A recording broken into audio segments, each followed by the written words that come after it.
रावण जब युद्ध में हारने लगा तो उसने अपने 1000 अमर राक्षसों को भेज दिया जिनका काल भी कुछ नहीं बिगाड़ सकता था। तब हनुमान जी आगे आते और कहते हैं कि प्रभु आप केवल आज्ञा दीजिए, मैं अकेले रणभूमि में जाकर रावण की अमर सेना को नष्ट कर दूंगा। तब प्रभु राम बोलते हैं कि हनुमान कैसे, वो सारे अमर राक्षस हैं। तब हनुमान जी बोलते हैं कि प्रभु आप अपने सेवक पे विश्वास रखिए और केवल आज्ञा दीजिए। सारे राक्षस हनुमान जी को अकेला रणभूमि में देखकर हैरान रह गए और तभी रणभूमि में विशाल युद्ध आरंभ हो गया और हनुमान जी सारे राक्षसों को गिरा गिरा कर ढेर करने लगे। लेकिन वो राक्षस अमर थे, इस वजह से दोबारा उठकर खड़े हो जाते और तब हनुमान जी से कहते कि हनुमान हमें मारना असंभव है क्योंकि हम अमर हैं, अपने स्वामी के साथ रणभूमि छोड़ के चले जाओ।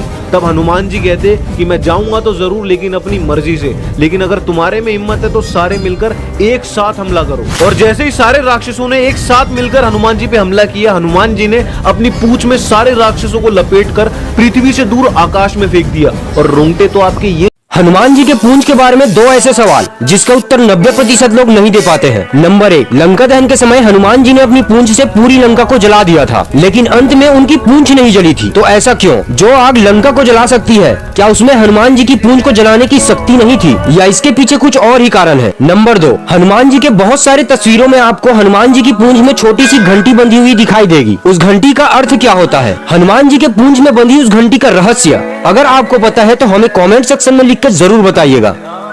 हनुमान चालीसा की इस लाइन को भूल कर भी इग्नोर मत करना, वरना तुम बहुत कुछ खो दोगे। जब हम हनुमान चालीसा पढ़ते हैं तो एक लाइन आती है, जो यह पढ़े हनुमान चालीसा होय सिद्धि साथ ही गौरी सा। मतलब जो भी ये हनुमान चालीसा पढ़ता है, चाहे वो पुरुष हो, नारी हो, जीव हो, हिंदू हो, मुस्लिम हो या ईसाई हो, उसको सिद्धि प्राप्त होती ही है। और इसकी गारंटी कौन ले रहा है? खुद गौरीसा। और यहाँ गौरीसा का मतलब है गौरी के ईश, मतलब भगवान शिव। मतलब भगवान शिव खुद कसम खा रहे हैं, ऐसे हाथ रख के कसम खाते हैं ना, ऐसे हाथ रख के वो भी कसम खा रहे हैं। उनके सर से गंगा निकल रही है, वो कसम खा के बोल रहे हैं कि जो भी ये हनुमान चालीसा पढ़ेगा उसे सिद्धियां प्राप्त होगी। और सिद्धियां भी कोई ऐसी वैसी नहीं, ऐसी सिद्धियां जो तुम्हें पावरफुल बनाएगी। तो तैयार हो हनुमान चालीसा पढ़ने के लिए। जय श्री राम।